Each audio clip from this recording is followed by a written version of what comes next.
Former US President Bill Clinton and his daughter Chelsea came to listen to some of the poorest children reading from newly donated books in a makeshift library given in honour of Nelson Mandela's 94th birthday.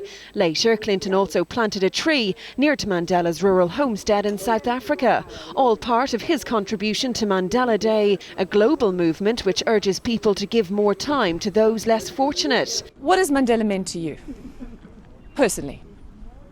Oh, personally, he's been a wonderful friend to me. You know, when we were working together, we were both presidents of our countries, we actually had a lot of business to do. We often had to do it in telephone calls where it was very late in America and very early in South Africa. And I always tried to do the late side because out of deference to him. But he didn't call me a single time, not once, when he didn't ask about Hillary and Chelsea.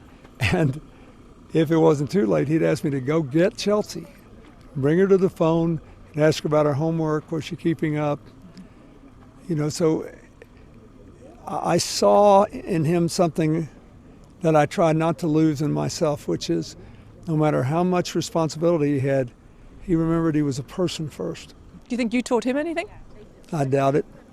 I was a pretty good politician. I might have helped him, but he was a pretty good politician when I met him. I don't know. We did a lot together. But Clinton's old friend is now 94. These pictures of Mandela were taken in May, where he seemed confused, but at least stronger than earlier in the year when he had surgery on his abdomen. How's he doing?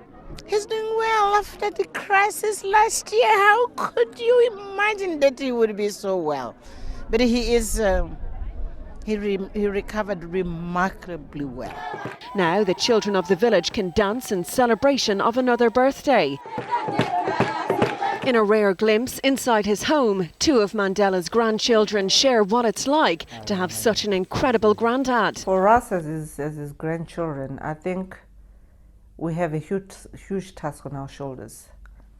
And but I think that we are all in our different ways stepping up to that plate. In this house, how does he spend his days? The one time I was sitting, I had just got here and it had been raining.